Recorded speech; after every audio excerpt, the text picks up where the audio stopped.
Hello everyone, welcome back. Today I'm going to give you a little bit of behind the scenes. Firstly, thank you again for everyone that's been active, engaging with us with our Untapped Talent. For this month of May, we decided to open up our research and provide early opportunity for grassroots organization, policy makers, decision takers, especially those that are based in Scotland who provide employability or any work related services to Black, Asian, and multi ethnic communities in the areas. The reason we decided to open up this research is we've spent the last couple of years, especially the last year, working directly with government and trying to get this data in front of the right people to help us really dismantle and change the employability, especially employability in the way that is served, in the way that it's criteriaed and created for Black, Asian, and multi-ethnic individuals. We Over the 4 years, we have seen the challenges, the good practice, the opportunities to actually see people be taken out, supported out of poverty, and seeing them thrive of their own accords based on the support they're given, rather than being prescribed solution, rather than being pushed into insecure work and opportunities. So in this webinar, we're going to be, hopefully in an hour and a half that we have, we're going to be talking about the challenges, especially the challenges that the current funding norm models are creating. We're also going to be looking at how we can address some of the systemic inequalities, and we're using the data from our Untapped Talent report and our Poverty Vicious Cycle report. Both of these reports are available on our website. If you wish to purchase it, go ahead. We're also going to be revealing a course that we've developed using this report to help organizations and local authorities, charities, anyone that's working with this community to be able to implement the recommendations that are within the report. So let me give you a little bit more, a bit more context in terms of, why did we commission this research? To help us understand the why, I'm just going to show you a little bit of what the report looks like inside when you grab yours, for those of you that have signed up for your copy. This report is 106 pages, and the way that we commissioned, and we couldn't have asked for a better research team, especially led by Dr. Jezreel. Dr. Felma of Jezreel Consultancy, sorry. We wanted a research that truly gave us the voice of the people to help us understand the challenges that people were experiencing. Yes, we heard the experience. We know a lot of us who are delivering in these spaces, we know the challenges that people are experiencing, yet we're very much aware of the fact that although organizations are reporting these challenges, we're hearing it in our news every now and then, especially when it relates to immigration. We know that these things are there, these issues are there. So what this report is not an awareness to say, look at the problem that we didn't know we had. It's just to give us the data. We were hearing a lot from decision makers that we didn't have enough data to talk about this, to challenge this. Is one or two stories that they were hearing is not enough to actually bring it to the mainstream. So we decided to commission this ourselves with our private limited company because we weren't going to get the funding anywhere else. And we had the opportunity, we saw it, we had the opportunity to commission this research, as painful as it was for a small organization.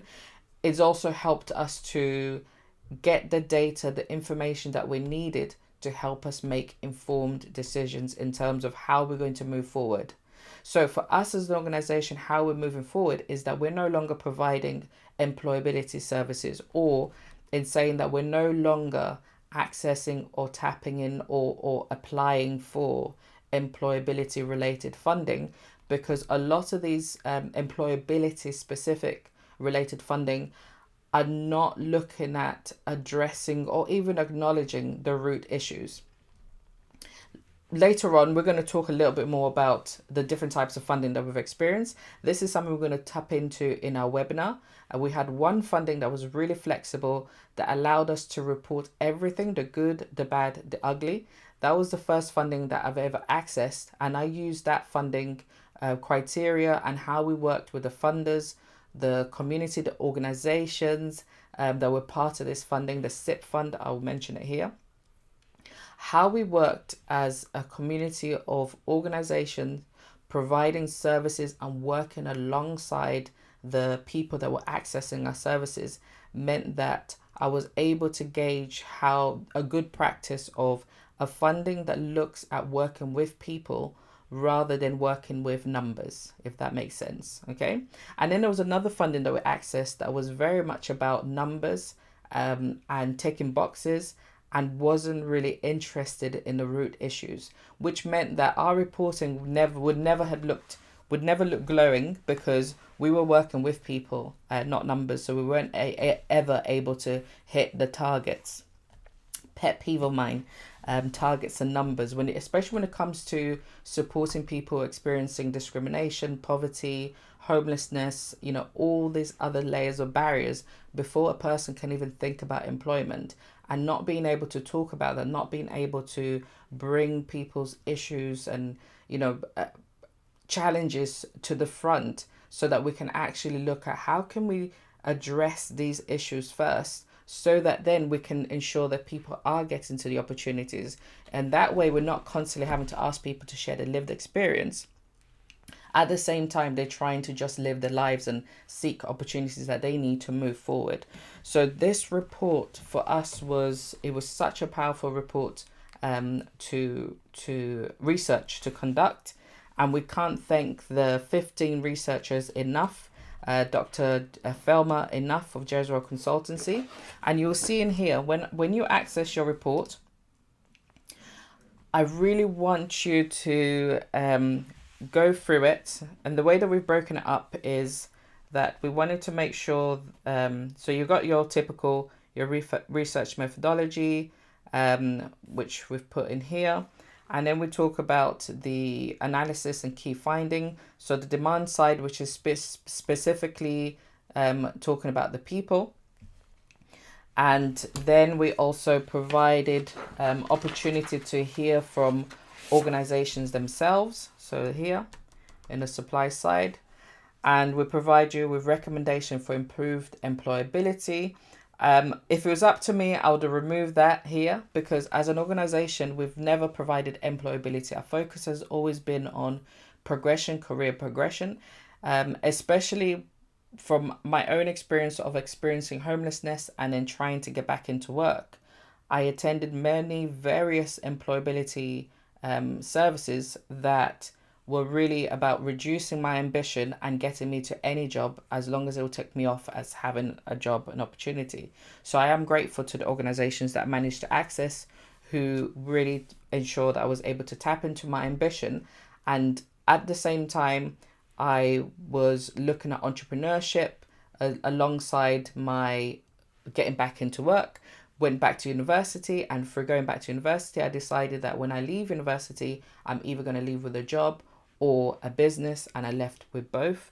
And these are the things that I bring in here, is that when we're simply just focusing on employability, we're not always looking at the whole person. What else? What are the other opportunities? There's a lot of entrepreneurs, especially in this community, in the groups that we're serving here. And then you'll also see in the table of figures, we're going into more detail of the various questions, the qualitative and quantitative questions that were used to survey the people and organizations. So we've got here. Yeah. So it's a very rich research. With this research, we found that we could have, we've only got 2 reports, but we could have done more. But again, funding constraints, we were only able to provide for the commission, the research, then the report, and obviously, of course, the design. The design of the report was really important to us because we wanted it to feel like you were in the room with the 638 people that responded to this research. We wanted it to feel like their voices were coming out of the pages, so that we can, not only are we listening to them, reading their experiences and connecting it to the data, we also wanted to make sure, let me just come back here. We also wanted to make sure that it was giving us what was missing in the conversation.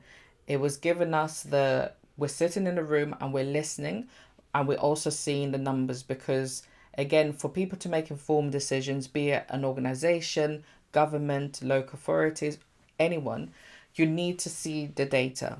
And for some reason, when it came to understanding, especially understanding in terms of multi-ethnic communities, there wasn't or isn't enough data specifically in Scotland in this area. Although employability has been provided and been going on for a while, we weren't collecting this quality data that gave us a view of the root issues and also the needs of the people, right? So there's lots of figures and statistics in here for those of you that like numbers, and it's not the prettiest of reports. When it comes to the data, it's ugly at times, because the reality is that people are struggling. The reality is that the people in here, the respondent in here, as you can see, if you think about the employability that's currently provided, is not actually addressing this. Majority of people are overqualified, yet they're being diverted into 0-hour contract type roles. They're being underemployed, and some people are working multiple jobs in here. As you can see, 50% of respondents have between 2 to 3 jobs, and 2.4 have more than 3 jobs. Yet, if you look at the salaries for the individuals in here, 21% of respondents are earning between 13 and 19,000 per year. Right, that's not adding up. If people are having 2 to 3 jobs, yet they're earning less and not bringing that income, this is where we're seeing the increased level of poverty. This is where we're seeing the challenges. So what I really, really want for this report is that we start to really look at, we need to address the root issues. We need to start to include the people more in the decision making when it comes to delivering these services. We need to move beyond employability. We need to start looking at progression, in-work progression.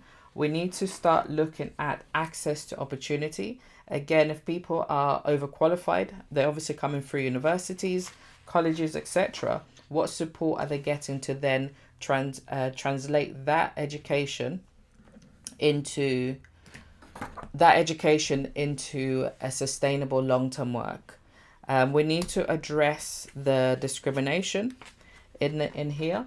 The biggest barrier that we saw from our individuals, I know you're getting a headache going back and forth, but just to give you a little peek, 82.2% of the respondent experienced systemic or organizational discrimination, and these are varied and typical in relation to ethnicity.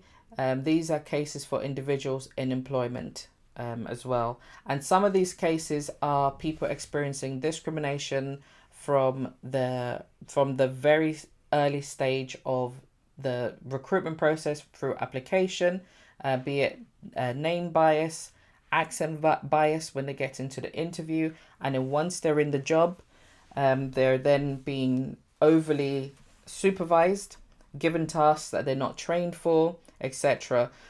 So you hear it all, you see it in here.